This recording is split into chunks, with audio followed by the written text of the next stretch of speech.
Hello dear students, कैसे हो आप सब। मैं वीरेंद्र राजवंशी एक बार फिर आप सबका स्वागत करता हूं अपने यूट्यूब चैनल राजवंशी क्लासेस पर। जैसे कि स्टूडेंट्स आप सभी जानते हैं कि 10th क्लास में के लिए मैंने यूपीएससी की सीरीज चलाई हुई थी और उसमें मैंने आपको 8 ग्रुप जो थे कवर करा दिए थे।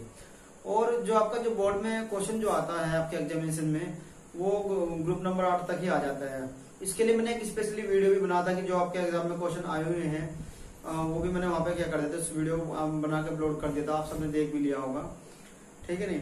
अब जैसे कि अब स्टार्ट करने वाले हैं, देखो मैंने आईयूपीएससी को पोर्शन को फर्स्ट शुरू में ही खत्म करा दिया है, ठीक है। वैसे तो चैप्टर नंबर 4 का ये पार्ट होता था आपका, ठीक है नहीं। तो अब जो हम आज से पढ़ने वाले हैं हम चैप्टर नंबर फर्स्ट को। चैप्टर नंबर फर्स्ट हमारा क्या है, चैप्टर नंबर फर्स्ट हमारा यहाँ पर दिया हुआ है रासायनिक अभिक्रियाएं एवं समीकरण, ठीक है नहीं। तो रासायनिक अभिक्रियाएं क्या होती है और समीकरण क्या होती है इस वीडियो में हम जानेंगे, ठीक है नहीं।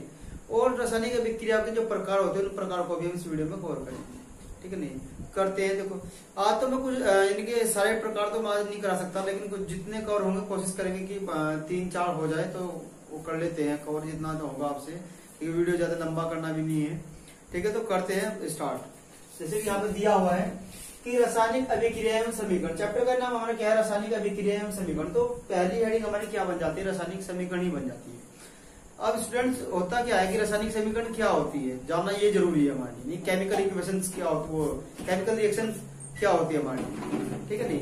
तो देखो केमिकल रिएक्शन के डेफिनेशन क्या है, एक तो बुक की लैंग्वेज होती है कि बुक की लैंग्वेज में हम पढ़ लेते हैं, बुक की लैंग्वेज, ये बुक की लैंग्वेज नहीं है, ये सिर्फ अपनी लैंग्वेज है, ठीक है नहीं। एक साधारण भाषा में ये वीडियो मतलब कि जो ये लैंग्वेज बनाई गई है एक साधारण भाषा है, सिर्फ जस्ट मेरी खुद की भाषा है, ठीक है नहीं।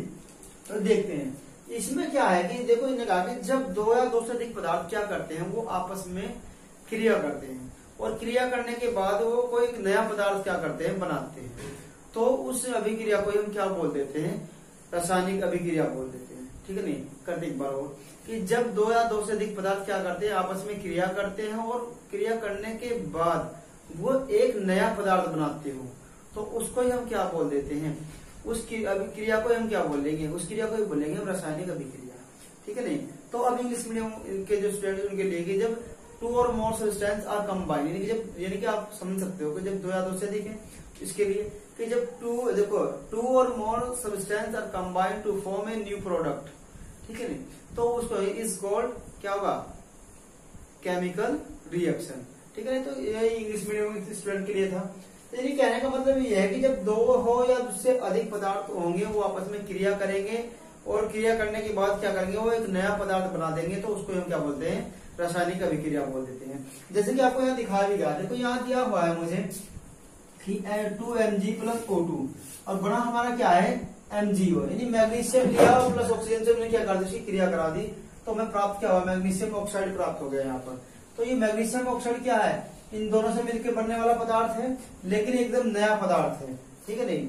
एक छोटी सी बात हो जाएगी कि हम जान लेते हैं कि अभिकारक क्या होते हैं और उत्पाद क्या होते हैं, वो भी जानेंगे।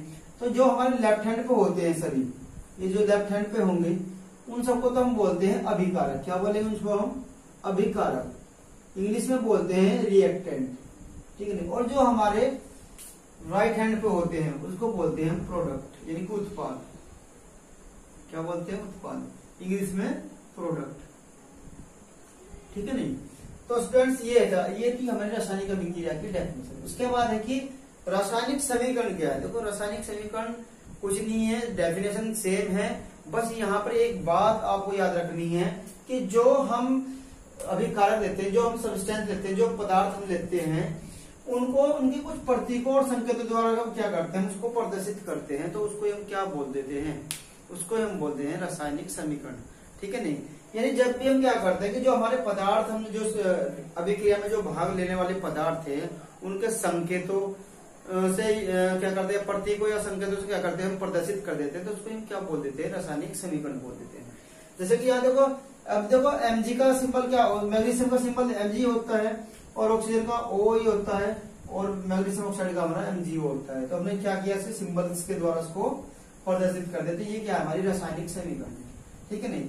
तो इसके बाद हम थोड़ा और आगे बढ़ते हैं, स्टेप एक आगे बढ़ेंगे तो आगे दिया है कि जो रासायनिक अभिक्रियाओं के प्रकार, ठीक है नहीं। तो रासायनिक अभिक्रिया को टाइप्स ऑफ केमिकल रिएक्शन, कि टाइप्स ऑफ केमिकल रिएक्शन क्या होती है। देखो वैसे तो बहुत प्रकार की होती है, मैंने लिख दिया कि निम्न प्रकार की होती है। तो जैसे कि स्टार्टिंग में नंबर 1 जो हमारी है वो आ जाती है कॉम्बिनेशन रिएक्शन या एडिशनल रिएक्शन, ठीक है नहीं। यानी कि हिंदी में बोलते हैं संयोजन अभिक्रिया या योगात्मक अभिक्रिया। तो पहले हेडिंग के अकॉर्डिंग आते हैं यहाँ पे, देखो यहाँ लिखा हुआ है संयोजन या योगात्मक अभिक्रिया, यानी कि हम बोल सकते हैं कंबाइंड और एडिशनल रिएक्शन, ठीक है नहीं।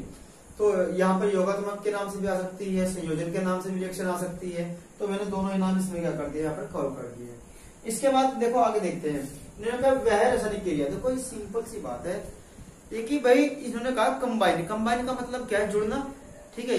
एडिशनल बोल रहा है, योगात्मक बोल रहा है, इसका मतलब भी क्या होता है, जुड़ना। तो यहाँ ध्यान रखिए कि जब 2 या 2 से अधिक पदार्थ क्या होंगे वो आपस में क्रिया करके क्या कर दो, एक सिंगल प्रोडक्ट, बस ये इसका क्या है, की पॉइंट है, ये कीवर्ड है इसका, आप इसको लेना पड़ेगा। यानी कि क्या करेंगे, पदार्थ इनकी रिएक्टेंट तो कितने भी हो, अभिकारक तो कितने भी हमारे 2 हो या 2 से अधिक हो, वो आपस में क्रिया करने के बाद बस बनाते क्या हो, सिंगल प्रोडक्ट बनाते हो। क्या बनाते हो आपके, सिंगल प्रोडक्ट। उसको ही हम क्या बोल देंगे यहाँ पर, संयोजन या योगात्मक अभिक्रिया बोल देंगे, ठीक है नहीं। बस आपको इतना ही कवर करना है कि ये इसका कीवर्ड है, यानी यहाँ पर क्या बनता हो, सिंगल उत्पाद बनता हो आपका। तो उस अभिक्रिया को हम क्या बोल देते हैं, उसको हम बोल देते हैं आपकी संयोजन या योगात्मक अभिक्रिया। अब जैसे कि देखो यहाँ पर 2 उत्पाद थे, हमें 2Mg प्लस O2 दोनों ने मिले आपस में, लेकिन बना तो हमारा क्या, एक ही उत्पाद बना है ना। तो ये कौन सी हमारी संयोजन अभिक्रिया है। इसके बाद हम यहाँ आते हैं, क्योंकि इथाइलिन हमने यहाँ लिया है, इसमें 2 हाइड्रोजन यहाँ पर है और निकल के प्रेजेंटेशन में इसको हम क्या करते हैं, हीट। ये हीट का साइन है, ठीक है नहीं। साइन भी मैं आपको बताऊंगा साथ साथ, ठीक है नहीं। तो यहाँ क्या है, देखो ये जो हाइड्रोजन है, एक हाइड्रोजन तो हमारा यहाँ पर ऐड हो जाता है, ठीक है 2 है, और एक हाइड्रोजन हमारा यहाँ पर ऐड हो जाएगा। इससे कार्बन की वैलेंस देखो क्या होगा, यहाँ पर CH3 हो जाएगा, यहाँ भी CH3, और देखो CH3। तो यानी कि जो हाइड्रोजन भी क्या होगा, इसके ऊपर ऐड हो गया। तो ये क्या, कौन सी रिएक्शन होगी हमारी, एडिशनल रिएक्शन, यानी कि आप बोल सकते हैं संयोजन या एडिशनल रिएक्शन, यानी कि योगात्मक अभिक्रिया, ठीक है जी। तो जो इंग्लिश मीडियम के स्टूडेंट्स के लिए मैं बोलता हूँ कि जब 2 और देखो क्या है कि 2 और more substance are combined to form an एकल, यानी सिंगल बोल सकते हैं, यानी कि सिंगल प्रोडक्ट। इनको क्या करते हो, सिर्फ सिंगल प्रोडक्ट बनाते हो, उसको हम क्या बोल देंगे, आपकी संयोजन या योगात्मक अभिक्रिया बोल देंगे।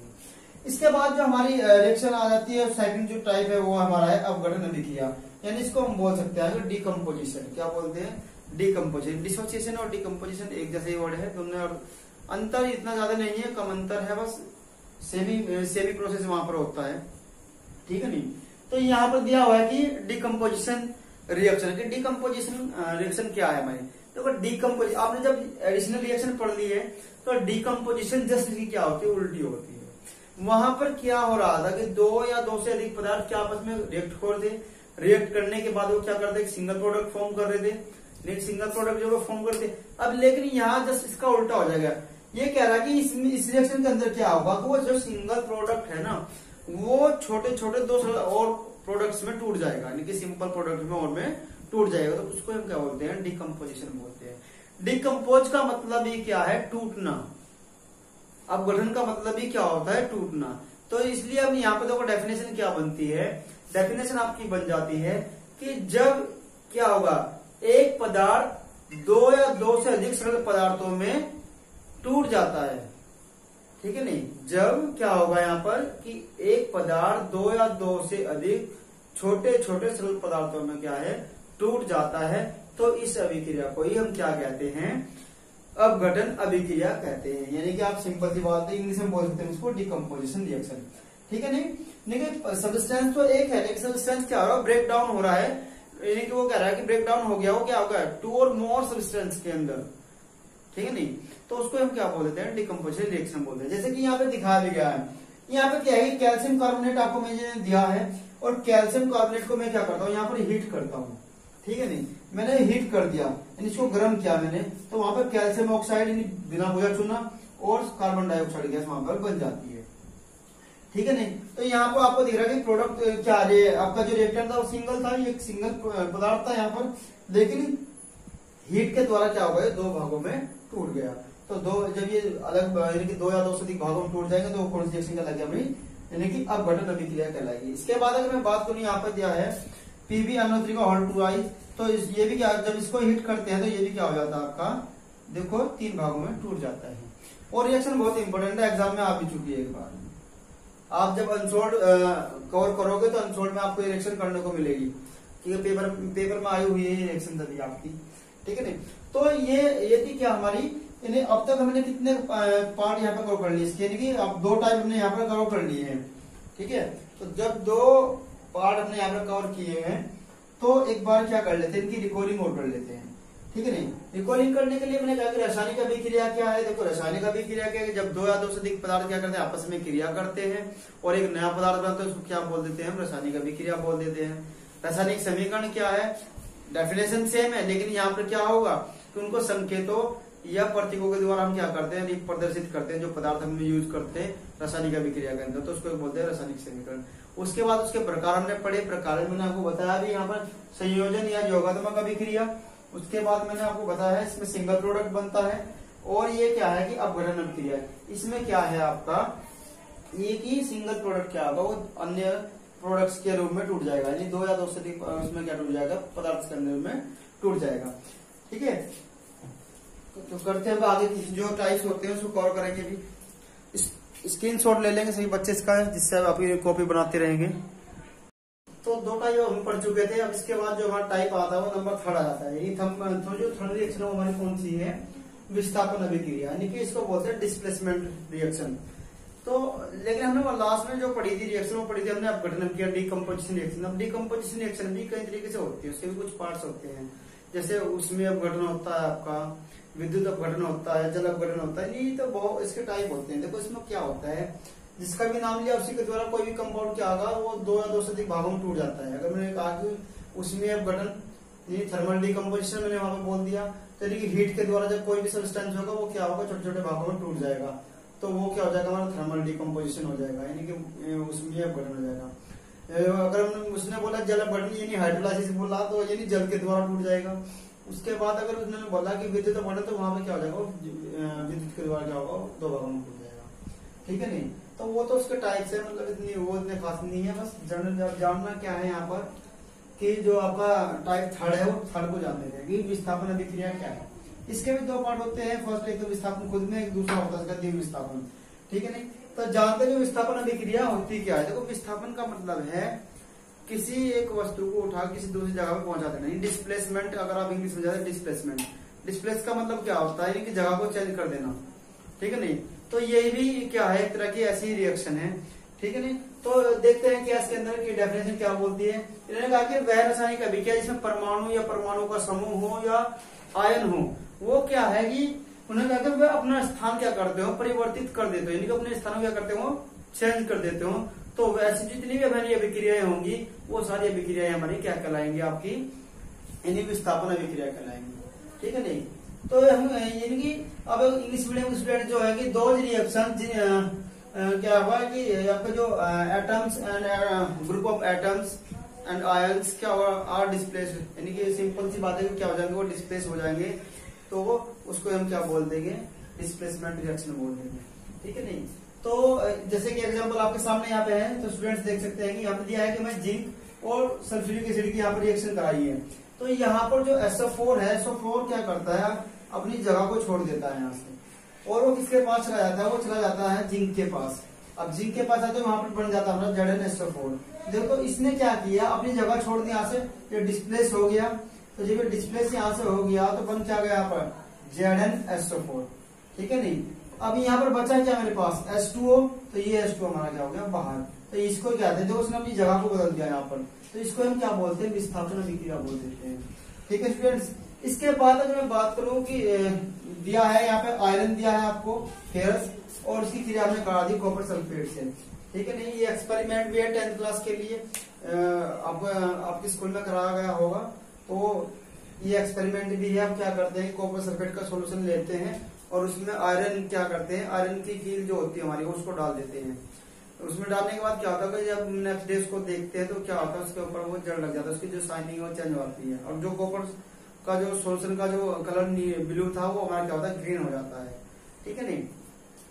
तो ये देखो उसमें अब यहाँ पर क्या है कि ये दिया हुआ है कि जो Fe है और वो CuSO4 से रिएक्ट करने के बाद, यानी कि अब यहाँ पर जो SO4 है ये यहाँ पर अपना स्थान परिवर्तित कर देगा और किसके साथ जुड़ जाएगा, वो Fe के साथ। तो यहाँ बन जाएगा FeSO4 और Cu हमारा क्या हो जाएगा, यहाँ पर विस्थापित हो जाएगा, यानी कि वो यहाँ से हट जाएगा। ठीक है नहीं, तो देखो इसने अपनी जगह को बदला है, इसलिए इसको क्या बोलते हैं, आपने विस्थापन दे दिया। अब इसी का पार्ट जो सेकंड पार्ट आता है वो आ जाती है यहाँ पर द्विविस्थापन अभिक्रिया, यानी डबल डिस्प्लेसमेंट रिएक्शन। इस बार क्या होगा, यहाँ पर जो हमारे आयंस है या एटम्स है या ग्रुप ऑफ एटम्स है, यानी कि या हम उसको बोल सकते हैं, यानी कोई भी फंक्शनल ग्रुप आपका हो, वो क्या कर देता है, उनका आपस में विनिमय हो जाता हो, यानी एक्सचेंज हो जाता हो। ठीक है ना, यहाँ पर क्या है, एक्सचेंज होना है, तो उसको हम क्या बोलते हैं, डबल डिस्प्लेसमेंट रिएक्शन बोलते हैं, यानी कि आप क्या बोलते हैं, द्विविस्थापन अभिक्रिया। तो देखो यहाँ पर आपको एग्जांपल भी दिखाएगा कि AgNO3 प्लस NaCl, यानी सिल्वर नाइट्रेट है यहाँ पर, उसके बाद सोडियम क्लोराइड हमने लिया है, नमक होता है, साधारण नमक जो आपका है NaCl। इसके बाद देखो यहाँ से Na और NO3 दोनों ने क्या है, आपस में रिएक्ट कर लिया, एक दूसरे ने क्या कर लिया, अपनी जगह बदल दी और अपना क्या हो गए, वो अलग से बाहर हो गए। इसके बाद यहाँ से Ag और यहाँ से Cl, तो यहाँ से Ag और Cl, यानी कि देखो 2 बार विस्थापन हो गया, यहाँ पर 2 बार विस्थापन हो गया, इसका मतलब क्या हुआ आपका, ये हो गया आपकी द्विविस्थापन अभिक्रिया, यानी डबल डिस्प्लेसमेंट हो गया। इसके बाद जो नंबर 4 है हमारा, नंबर 4 आ जाता है उष्मा, यानी उष्माक्षेपी और उष्माशोषी अभिक्रिया। उष्माशोषी और उष्माक्षेपी अभिक्रिया, ये फोर्थ का यानी कि 2 पार्ट बताए मैंने, एक तो होती है उष्माक्षेपी अभिक्रिया, एक होती है उष्माशोषी अभिक्रिया। इंग्लिश में उष्माक्षेपी को बोलते हैं एक्सोथर्मिक और उष्माशोषी को बोलते हैं एंडोथर्मिक। अब एक्सो और एंडो से आप यहाँ में क्या कर सकते हैं, इसकी डेफिनेशन को याद रख सकते हैं। यानी देखो जब यहाँ पर एनर्जी की बात आ रही है, यानी सॉरी हीट की बात आ रही है, उष्मा, तो ये देखो उसने बोला कि एक्सोथर्मिक, यानी कि जब जहां क्या होगी, उष्मा बाहर निकलती हो, यानी मुक्त होती हो, तो वो हमारी क्या कहलाएगी, उष्माक्षेपी अभिक्रिया या एक्सोथर्मिक रिएक्शन कहलाएगी। ठीक है नहीं, और इसने कहा कि एक वो है, उसके बाद उष्माशोषी जो उसको बोलते हैं एंडोथर्मिक। एंडोथर्मिक का मतलब क्या होता है, यानी अंदर की ओर, जिसको जिस अभिक्रिया को करने के लिए हमें किसकी जरूरत पड़ती हो, यानी उष्मा की जरूरत पड़ती हो, तो उस अभिक्रिया को हम क्या बोल देते हैं, आपकी एंडोथर्मिक रिएक्शन बोल रहे हैं। अब वो यानी कि अब डेफिनेशन पे भी जाना ही क्या है, डेफिनेशन में सिर्फ आपको जनरली यही लिखना है कि जिन अभिक्रियाओं में क्या है, उष्मा मुक्त होती हो, तो उनको हम क्या बोलते हैं, उष्माक्षेपी अभिक्रिया बोल देते हैं। नहीं, जब मैं कार्बन और ऑक्सीजन की क्रिया कराता हूँ तो CO2 वहां पे बनता है, CO2 बनने के साथ हमें क्या होता है, वहां पर हमें हीट भी मिलती है। हीट कितनी मिलती है, 94 किलो कैलोरी मिलती है। ठीक है नहीं, जैसे कि आप एक सिंपल सी बात ध्यान दें कि अगर सर्दी का मौसम आने वाला है, तो सर्दी का मौसम आपने देखा हो कि यानी कि हम आग लगा देते हैं, आग जब वहां पर आग जला लेंगे तो जलाने के बाद क्या होगा, तो वो हमें यानी कि वो अब लकड़ी तो जल ही रही है, वो काम तो राख भी बनेगी, लेकिन उससे हमें हीट भी तो मिल रही है ना। ठीक है नहीं, तो ये क्या है कि देखो लकड़ी डिकम्पोज भी हो रही है, वहां खत्म हो रही है एक तरह से, वो उससे एटमोस्फेयर में खो जाएगी, लेकिन वहां हमें हीट भी मिल रही है। तो यानी कि वो हमारी कौन सी रिएक्शन एक तरह से हम उसको समझ सकते हैं कि एक जनरल एग्जाम्पल की तौर पर बता रहा हूँ मैं आपको। ठीक है नहीं, यानी ठीक है, इसके तो वहां हम क्या मान सकते हैं, उसको उष्माक्षेपी अभिक्रिया। अगर मैं बात कर लूँ उष्माशोषी की, तो यहाँ पर तो मुक्त हो रही थी इस बारे में, यानी कि जिस अभिक्रिया को क्या करने में, यानी जहां वे अभिक्रिया जिनमें उष्मा का क्या हुआ, अवशोषण होता हो। ठीक है नहीं, यानी कि जहां जिन अभिक्रिया को करने के लिए किसकी जरूरत पड़ती हो, उष्मा की जरूरत पड़ती हो, उस अभिक्रिया को क्या बोल देंगे हम, उष्माशोषी अभिक्रिया या एंडोथर्मिक रिएक्शन बोल देंगे। यानी यहाँ पर क्या होगा, जो आपकी हीट है ना वो एब्जॉर्ब होगी। ठीक है नहीं, वहां पर क्या रिलीज हो रही थी, यहाँ पर क्या हो जाएगी, एब्जॉर्ब हो जाएगी। ठीक, तो यानी कि आप इसका एग्जांपल जर्नी ले सकते हैं कि आप देखो घर में खाना सभी के बनता है, सब्जी बनाई जाती होगी। अब ऐसा तो है नहीं कि सब्जी को हमने काट दिया, मसाला वगैरह हमने वहां पे लिया और उसको पतीली जो हमारी होती है, जो इंस्ट्रूमेंट हमारा भिगोना वगैरह जो भी है आपका, उसमें हम क्या करते हैं, उसको रख दिया और उसको हमने क्या कर दिया, चूल्हे पे रख दिया, लेकिन चूल्हे में हमने आग नहीं लगाई, आग जलाई नहीं हमने उसके अंदर। जब उसके अंदर हमने आग नहीं जलाई तो क्या वो सब्जी बन जाएगी, नहीं बनेगी। तो अगर उस सब्जी को बनाना है तो हमें क्या करना पड़ेगा, वहां पर हीट देनी पड़ेगी, उष्मा देनी पड़ेगी। तो यही क्या है, हमारा उष्माशोषी अभिक्रिया का बहुत बढ़िया एग्जाम्पल है, आप इससे समझ सकते हैं। तो जब हम वहां पर यानी कि आग जला देते हैं तो हीट क्या होता है, वो उसको हीट को एब्जॉर्ब करता है और आपकी सब्जी क्या है, सब्जी दूध चाय जो भी आपके, तो वो सब क्या है, बन जाती है। ठीक है नहीं, तो ऐसे अभिक्रिया को हम ही क्या बोल देते हैं, आपकी उष्माशोषी अभिक्रिया बोलते हैं। साथ ही मैं बोल रहा हूँ कि आप स्क्रीनशॉट जरूर ले लेगा, इस वीडियो को पॉज करने के बाद इसको भी स्क्रीनशॉट ले ले और अपनी कॉपी में ना अपने नोट्स बनाते चले साथ ही साथ। अच्छा, आज तो इस जो वीडियो है इसके अंतर्गत हम इतना ही रखेंगे, बाकी का जो पोर्शन इस चैप्टर का रह गया है इसमें बैलेंस इक्वेशन अभी रहा है, इसका एक टाइप और रहा हुआ है यहाँ पर, न्यू ऑक्सीडेशन और रिडक्शन रहा है, रिडॉक्स रिएक्शन रह रही है, तो वो मैं नेक्स्ट वीडियो में कराऊंगा। आज के लिए फिलहाल इतना ही। और मैं फिर पहले भी बोल चुका हूँ स्टूडेंट्स आप सभी को कि अगर वीडियो आपको अच्छा लगा तो वीडियो को लाइक और मुझे कमेंट करके बताएं कि वीडियो आपको कैसा लगा, ठीक है। और साथ में जितने भी आपके सहपाठी होते हैं उन सबको ये वीडियो शेयर जरूर करते रहें और उनको सभी को ये बोल दें कि चैनल को सब्सक्राइब जरूर कर लें, क्योंकि इससे क्या होता है कि देखो जैसे कि मैंने कहा भी कि एग्जाम के टाइम पे आके मैं बोर्ड जैसे कुछ क्वेश्चंस लेके आऊंगा, जिस की बोर्ड के जो पेपर है वो सोल्व कराऊंगा, अनसोल्व सोल्व कराऊंगा, या अभी चैप्टर फर्स्ट स्टार्ट हुआ है, अभी तो 4 चैप्टर 5 चैप्टर तक हमें पहुंचना है, ठीक है नहीं। तो वो जैसे जैसे मैं वीडियो बनाता जाऊंगा तो उसका नोटिफिकेशन आप सबके पास आता रहेगा, ठीक है नहीं। तो बने रहे इस उम्मीद के साथ, धन्यवाद।